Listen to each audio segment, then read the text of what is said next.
Эл каттоо бир мезгилде ар бир адамды мүнөздөчү демографиялык, экономикалык жана социалдык маалыматты чогултуу процесси. Эл каттоонун негизги максаты калктын санын, жайгаштырылышы жөнүндө маалыматтарды алуу. Мындай өнөктүк бүгүн өлкөнүн аймагында, анын ичинде Жалал Абадта да башталды. Эл жана турак жай фондунун каттоо 25 марттан 3 апрелге чейин болуп өтөт өзү 10 күн.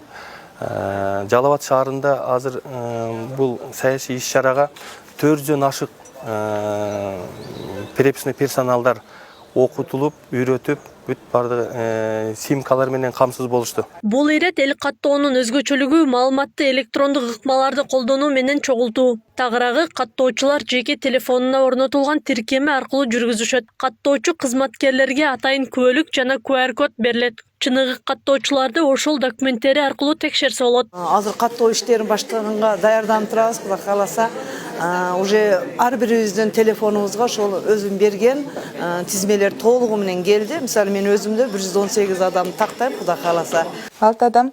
Атап өтсөңүз ар бирин бирден, Каттоо процесси кандай жүргүзүлөт? Туруктуу жашаган жери боюнча ар бир адам каттоочу менен интервьюдан өтөт. Анда жарандарга үй бүлө мүчөлөрү, социалдык, экономикалык абалына байланыштуу 40ка жакын суроо берилет. Анын жооптору электрондук каттоо барагына киргизилип, андан ары улуттук статкомдун борбордук серверине жөнөтүлөт. Ошондой эле ар бир адамдын маалыматы сыр сакталуусуна кепилдик берилет. Жакшы. Мына азыр эл каттоодо мага келишип, катташып, элдин санын жазып, не кылышып атат. Мен буга кошулам. Ар жылы каттоо болуп турганы жакшы. Элдин санын билгенибиз жакшы.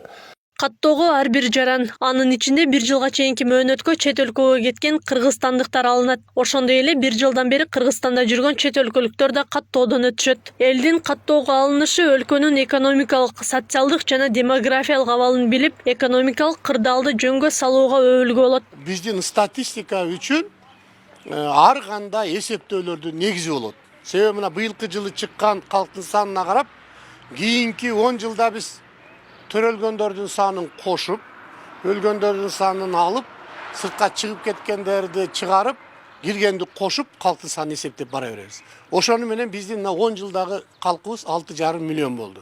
Эми азыркы эсептөөбүздө ошонун баары туура болдубу, так болдубу, ошону тактап алышыбыз керек. Анан бул дагы кийинки 10 жылга бизге базис болуп берет. Өлкө боюнча элдик каттоо жараяны 10 жылда бир жүргүзүлөт. Буга чейин биринчи жолу 1999 жылы, экинчи жолу 2009 жылы жүргүзүлгөн. Быйыл жүрүп жаткан каттоо 2019 жылга пландалган. Бирок пандемияга байланыштуу токтоп калган болчу. Акылай Карабаева, Замирбек Тойчубаев, Регион.